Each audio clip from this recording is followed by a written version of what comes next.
আজমল মৰা নাই, বাঘ এতিয়াও জীয়াই আছে। মাত্ৰ ১.৫ বছৰৰ কথা। ১.৫ বছৰৰ পাছত হিমন্ত বিশ্ব শৰ্মা যাব। আমি শুকুৰবাৰৰ নামাজো আৰম্ভ কৰিম, মাছো খাম। ১.৫ বছৰ কথা আছে। ১.৫ বছৰ পিছত ডক্টৰ হিমন্ত বিশ্ব শৰ্মা যাব। আমি জুম্মাৰ নামাজো আৰম্ভ কৰি দিম, মাছ খাওয়াও আৰম্ভ হ'বই। আছেই, কোনো বন্ধ কৰিব পাৰিছে নেকি? ডেইলি মই আজিও মাছ খাইছোঁ। আজমল মৰা নাই না, বাঘ আবি ভি জিন্দা হে। মাত্ৰ এইকেইদিন অসমীয়া মিয়া ভাইসকলে শান্তি বজাই ৰাখক। মিয়া অসমীয়া মাছ বিধানসভাৰ শুকুৰবৰীয়া নামাজৰ বিতৰ্কৰ মাজতে এবাৰ হুংকাৰ দিছে প্ৰাক্তন সাংসদ বদৰুদ্দিন আজমলে। আজমল এতিয়াও মৰা নাই, বাঘ এতিয়াও জীয়াই আছে বুলি হুংকাৰ দি প্ৰাক্তন সাংসদগৰাকীয়ে কয়। ২০২৬ত মুখ্যমন্ত্ৰী ডক্টৰ হিমন্ত বিশ্ব শৰ্মাৰ বিদায় নিশ্চিত। তাৰ পাছত আমি শুকুৰবাৰৰ নামাজো আৰম্ভ কৰিম, মাছো খাম। ঢিঙৰ টুকটুকিত দাৰুল উলুম মাদ্ৰাছাত উপস্থিত হৈ নিজকে মিয়াৰ একমাত্ৰ ত্ৰাণকৰ্তা বুলি উল্লেখ কৰে। পहिले আমাৰ অসমৰ হিন্দু মুছলিম 95%, মোৰ দেন 95% মানুহ আমি সাম্প্ৰদায়িক নহয়। আমি ভাতৃত্ব বিচাৰোঁ, প্যাৰ মহব্বতে থকা বিচাৰোঁ। এইটো যিমান তেখেত কৈ আছে তিমানেই তেখেতৰ প্ৰবলিটিটো কমি আছে।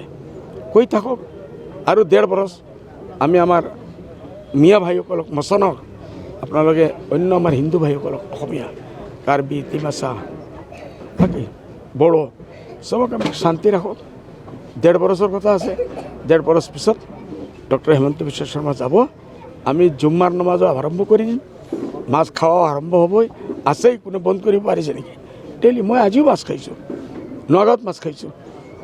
নগাঁৱৰ মাছ উজনি অসমৰ লোকে গ্ৰহণ নকৰা বুলি সিদ্ধান্ত গ্ৰহণ কৰিছে। না চাওক, এইটো এটা ৰিয়েকশ্যন আছে।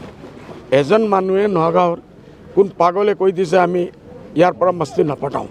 এই মানুহজন কোনো, আমি খবৰ লৈছোঁ, ইনকুৱাৰী কৰিছোঁ, এই মানুহজন কোনো সংগঠনৰ লগত কোনো জড়িত নহয়। সংগঠনৰ মানুহ কৈছে, আমি এনেকুৱা কোৱা নাই।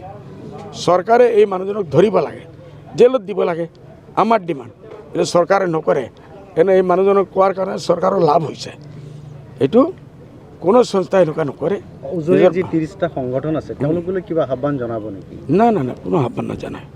ইতিমধ্যে বৰদোৱা আৰু বৰপেটা সত্ৰৰ ভূমিৰ ৫ কিলোমিটাৰ ব্যাসাৰ্ধৰ কোনো, সেইটো আমাৰ MLA সকলে এছেম্বলিত ভাল কৰি উত্তৰ দিছে আৰু ডক্টৰ হিমন্ত বিশ্ব শৰ্মাক চুপ কৰাই দিছে।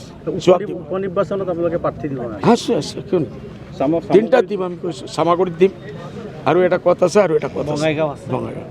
3টা দিম, ডিচিশ্যন হৈছে আমাৰ। পঞ্চায়তো আমি খেলিম।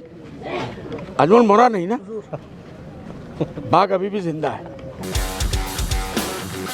ভিডিঅ' জাৰ্নেলিষ্ট চাবদামৰ সহযোগত বটদ্ৰৱাৰ পৰা মুস্তাফা আলিম আহমেদৰ ৰিপৰ্ট, NB নিউজ।